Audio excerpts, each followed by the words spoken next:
Tudo bom, pessoal? Hoje nós vamos falar sobre o visto EB1. Então você que ainda não se inscreveu no nosso canal, se inscreva, ative as notificações, porque nós vamos fazer vários vídeos seguidos agora falando sobre vistos, Estados Unidos, Europa, quais são os melhores, quais são os mais estruturados, a gente vai falar de cada um deles. Tá bom?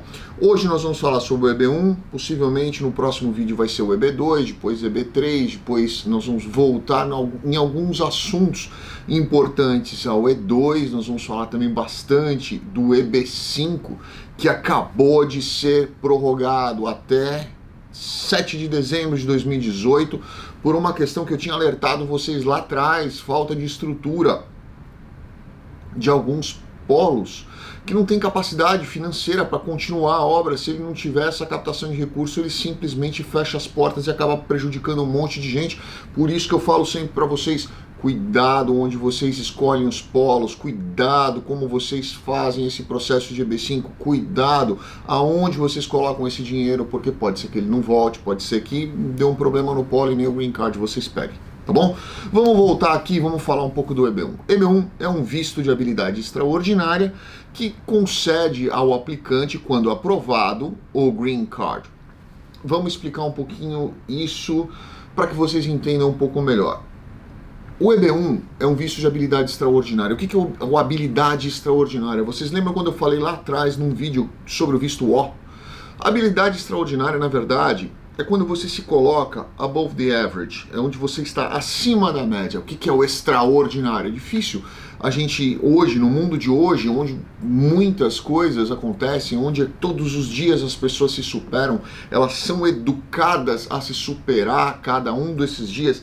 O que é o extraordinário? Tá? Eu entendo que essa terminologia extraordinária, não só eu, como muitos outros profissionais e muitos juristas, né, muitos doutrinadores entendem da mesma forma, que é o above the average, ou seja, aquele que se destaca, aquele que está acima da média daquela determinada profissão, que pode ser na área de ciências, artes, educação, negócios ou esportes, o atleta.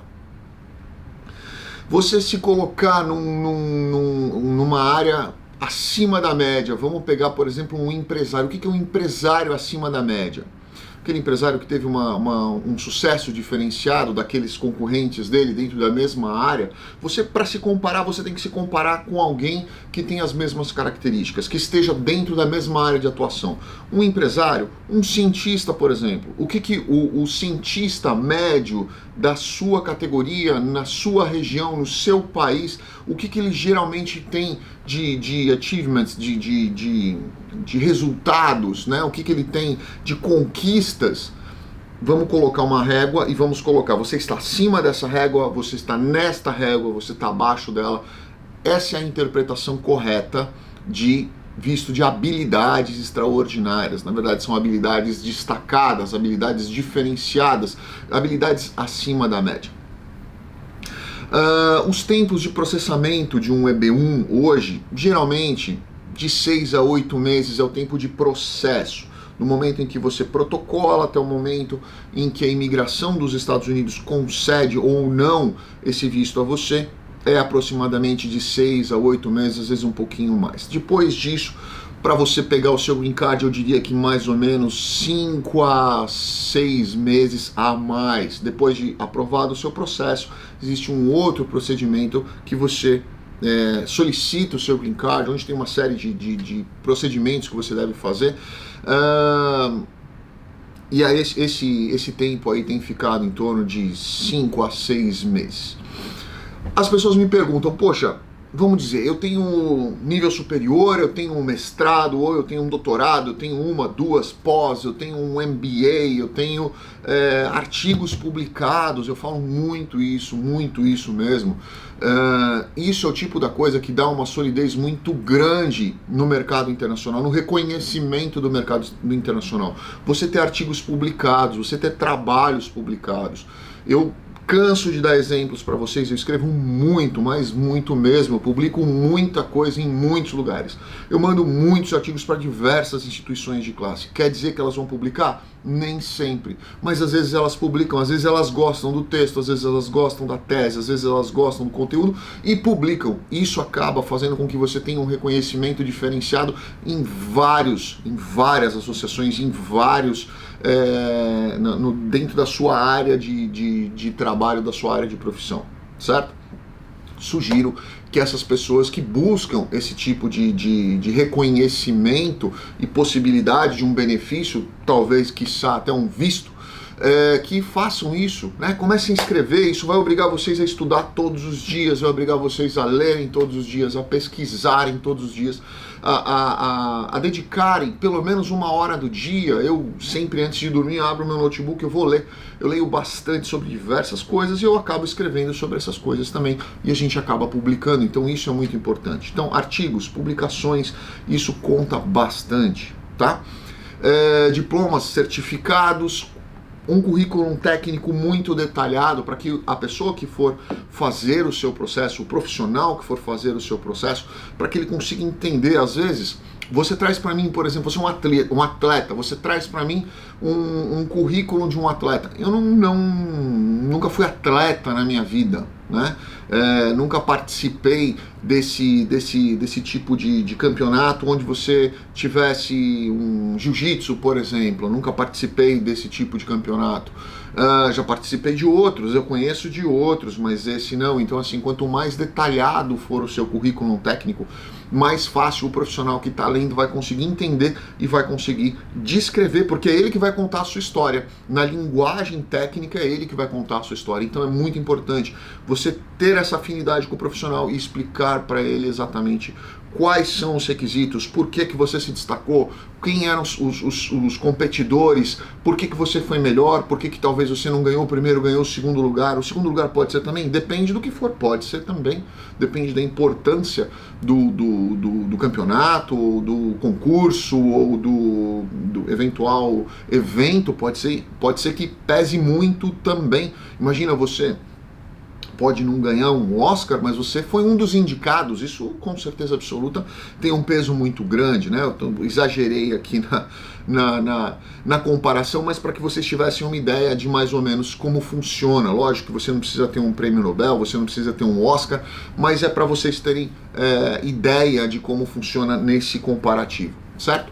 Descrição dos cargos ocupados. Em algumas dessas profissões você vai ocupar cargos, esses cargos são altos, obviamente esses cargos altos requerem salários altos, você precisa demonstrar isso, cargo alto, salário alto, a atividade que você desenvolveu nesse cargo e o que você conseguiu somar exercendo esse cargo, o que você fez a determinada uma empresa crescer, numa área de pesquisa, qual foi o resultado dessa sua pesquisa, de repente você descobriu um método de pesquisa. Nós temos um cliente aqui no escritório que ele descobriu, ele tem uma técnica de cirurgia diferente, ele aplicou e foi aprovado o visto dele. Nós temos um outro que eu já citei para vocês, inclusive, que ele é veterinário, que ele tem uma outra técnica que ele desenvolveu também, que é muito bacana também, é um fortíssimo candidato, certo?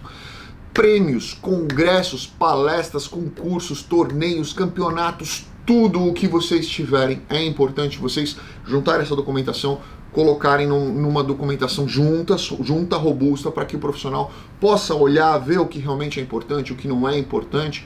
Eu me lembro na minha época em que, logo que eu abri meu escritório em São Paulo, 20 anos atrás isso, eu recebi um currículo que eu comecei a brincar com meu sócio, né, para uma vaga de estagiário.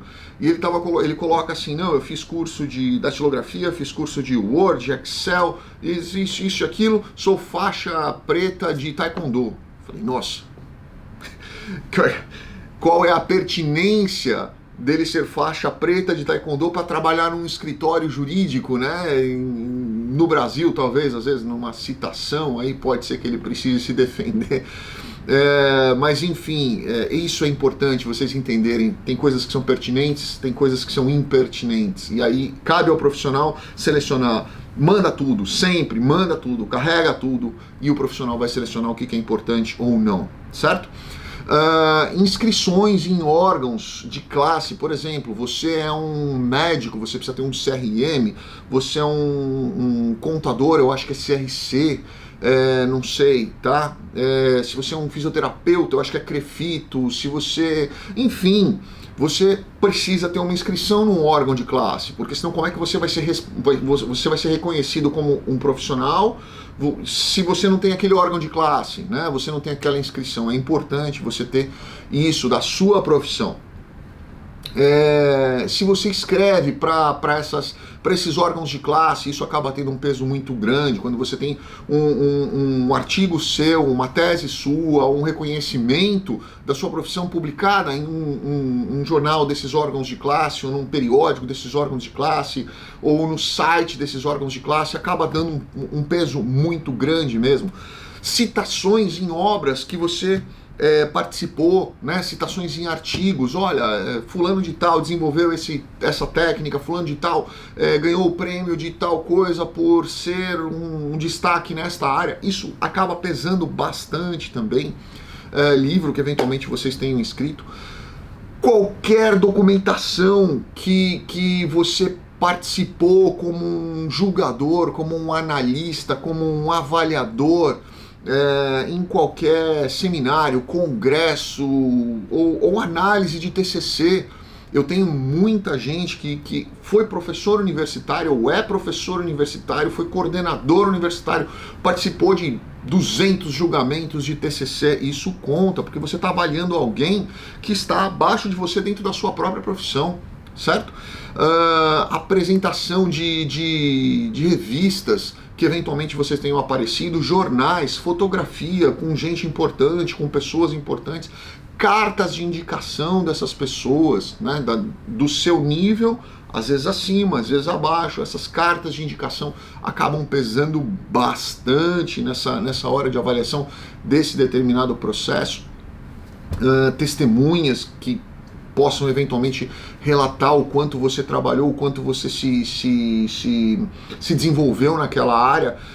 Pareceres técnicos, você tem alguém da sua profissão, da sua área, que tem um altíssimo gabarito, de repente um presidente de associação, ou você que é de repente um advogado, você pega um juiz que possa atestar o seu trabalho, acaba assim dando um peso muito grande nesse processo, tá? Então, os vistos EB1, resumidamente falando, são vistos de habilidade profissional para profissionais que estejam above the average,